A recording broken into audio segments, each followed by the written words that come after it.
Ancestral lineage is often portrayed with trees. If you stop to think about it, trees are reproductions of earlier trees. We often overlook the fact that many other trees existed to create the tree we are currently focused on. In this film, we will explore just one tree, the Thomas tree. We know very little about previous trees that helped create the Thomas tree. What we do know is that for a period of time, the Thomas tree touched each of our lives. We also know its branches still reach out, and from those branches, many more trees will sprout.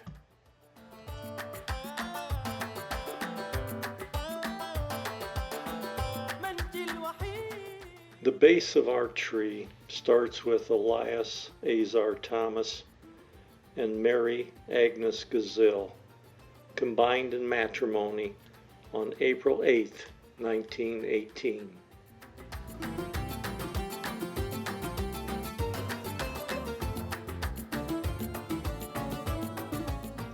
That tree's seed is first planted when Elias Azar is born on May 5, 1896. In Kassin, Lebanon. Kassin is a scenic and peaceful village located 50 miles southeast of Beirut. Kassin lies on a hill surrounded by magnificent forests of large pine trees. The largest pine forest in Lebanon and in the Middle East. Kassin is known for its red tile roof houses and narrow streets. A church there, St. Takla Church, a Christian church, is known to be one of the most beautiful churches throughout Lebanon and the Middle East.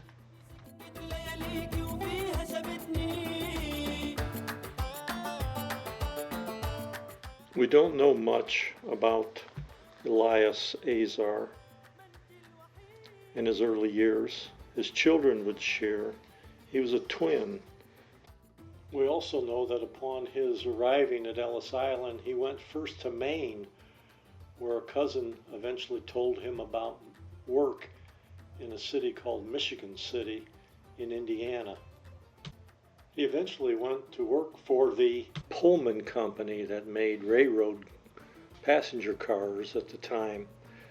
He continued to work there until he retired.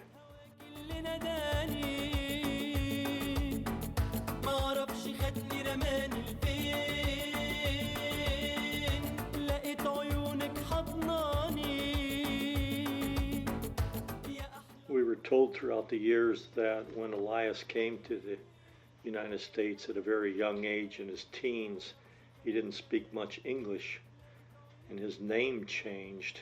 It wasn't originally Thomas.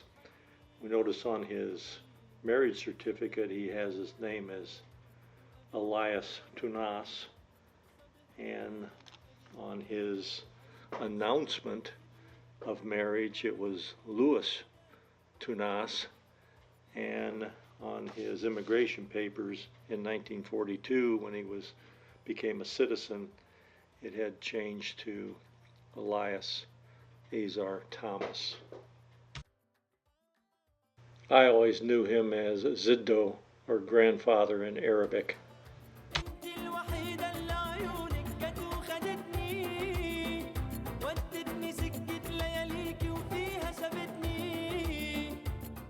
In later years, I found out that Elias used to crave Western movies and always dreamed of being a cowboy out west. He would have probably been the first Lebanese cowboy to hit the Wild West. Since the family only spoke Arabic when they were at home, it would have really shocked Marshall Dillon to come in and say hi to that new Lebanese family out west. Jiddo died in February of 1958 when a massive snowstorm hit Michigan City, dumping like 30 inches of snow over 36 hours.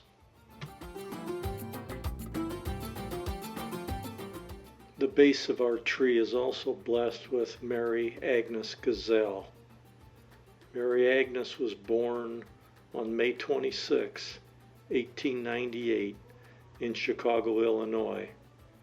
Her birth certificate was lost in a fire, and her cousin, Mary Malouf, wrote a letter to the immigration services attesting to her birthday.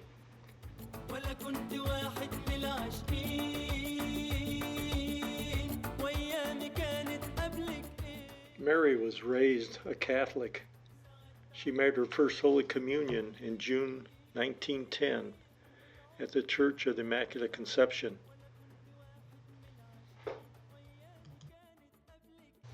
We know a bit more of Mary's background. Her father was Salim Gazelle and her mother Teresa Farrell.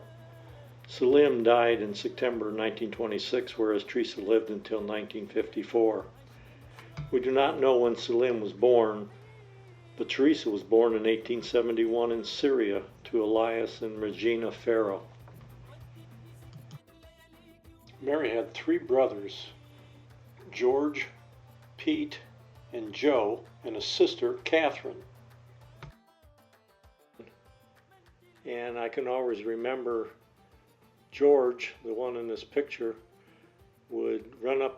the kids would run up to George and he would give them a big kiss that would make a llama envious and always give us a quarter.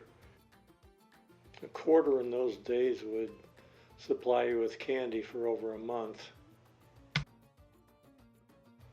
George and Pete, in their younger years, moved to Detroit and never did move back.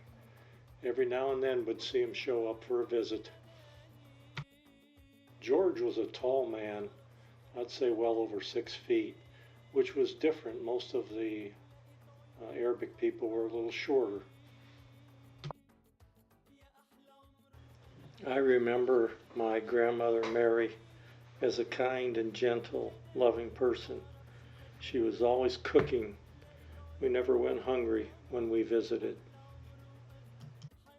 She made the finest Syrian bread. It was as thin as a newspaper, and I'd smother it with butter, and it was one of the best meals all by itself you could have. We always called our grandmother Immi or Sitto. This had to be one of the last pictures of Mary. When you think about it, she was only 59 years old when she died in 1957.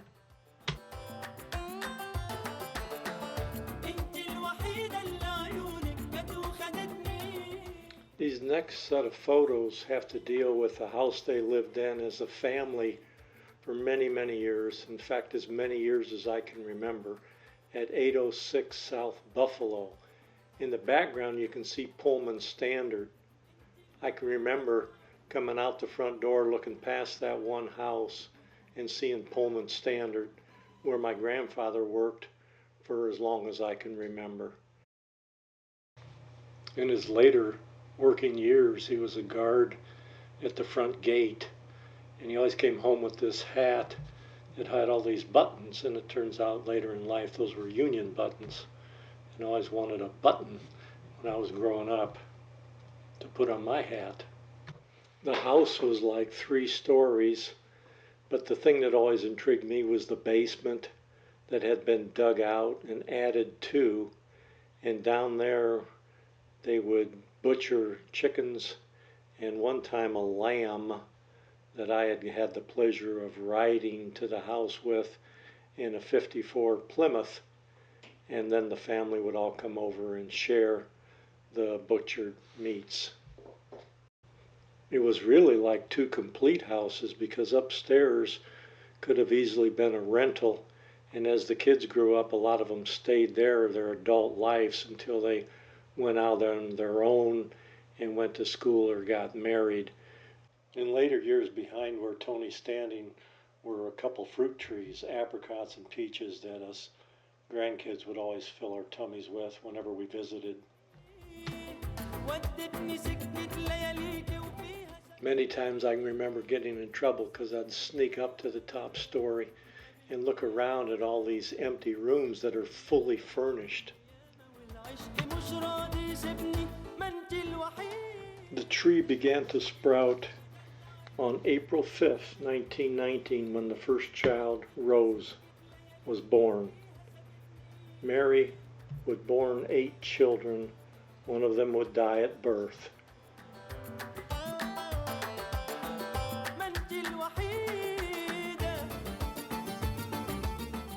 This family portrait was dated July 14th, 1929. You can see that on the bottom. I had it interpreted with the local Lebanese restaurant, and it's kind of says from the family of Thomas and Mary Azar, and with love, and it looks like it was sent to their cousins out in Lebanon. Remember that in Arabic you write right to left.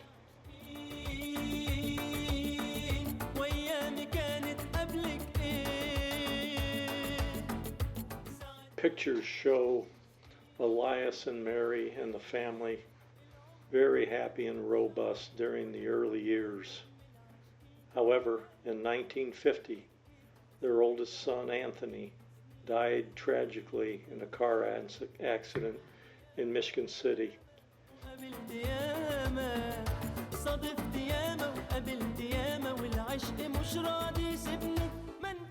Anthony was born March 1st, 1920. He was a bachelor until his untimely death in November of 1950. The Michigan City News-Dispatch, in announcing his death, titled him one of the city's most popular young bachelors.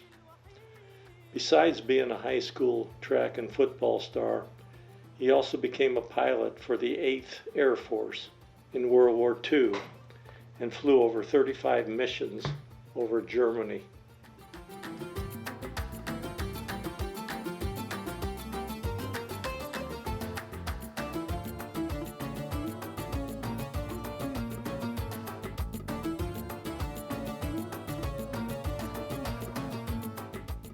Again, Rose was the oldest, and she arrived on April 5th, 1919.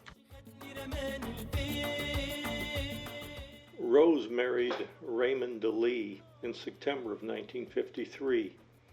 Together they raised 3 children, Donna, Michael, and Nancy.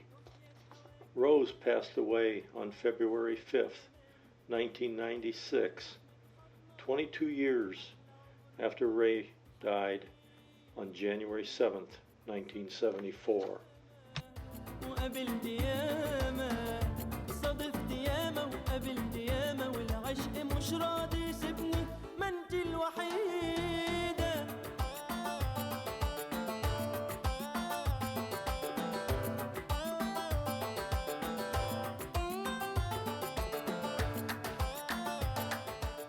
Margaret was born on April 28th, 1921.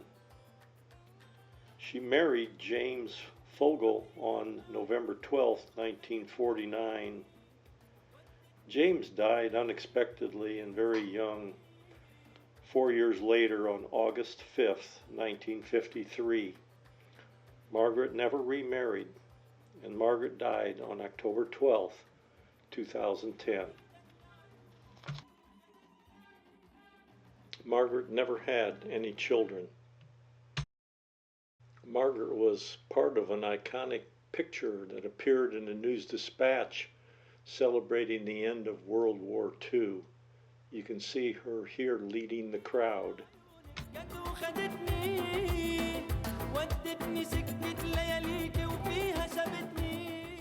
The second son, John, was born on July 2nd, 1922. He married Rosemary Elizabeth Booth, and together they raised 4 children, John, Dwayne, Antoinette Marie, better known as Tony, and Naomi. John passed away on March 16, 2008, where he lived with his wife Joni in Port Orange, Florida.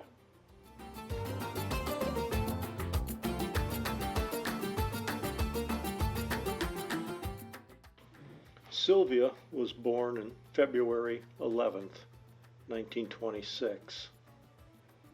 In 1947, she married Ralph Petoskey, and together they raised two sons, Tom and David.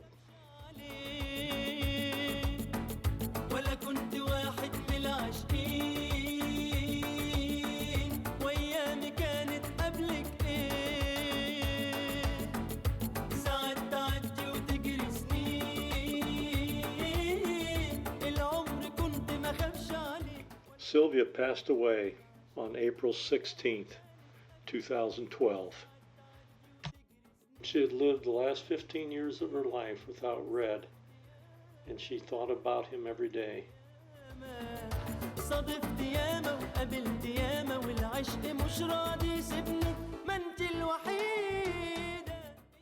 The next son, Michael, was born February 10th, 1928.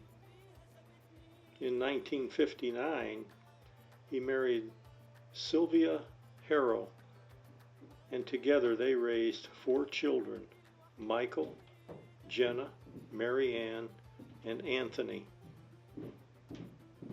Michael Sr. passed away unexpectedly at the young age of 44.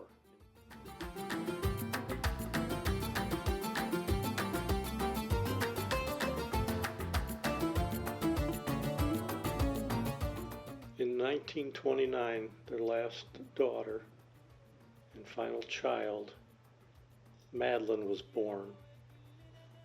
She married Clem DeRosa, and together they raised two children, Maria and Anthony.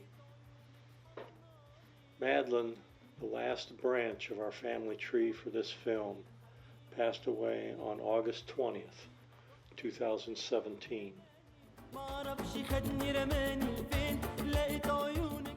We live in a crowded world, a world full of trees. Yet throughout this world of crowded forests, this tree stands out. Two people who started their lives with similar backgrounds, though continents apart, raised a family devoted to each other, to their faith, and to their country. Their tree's trunk is solidly planted, and its branches spread far and wide.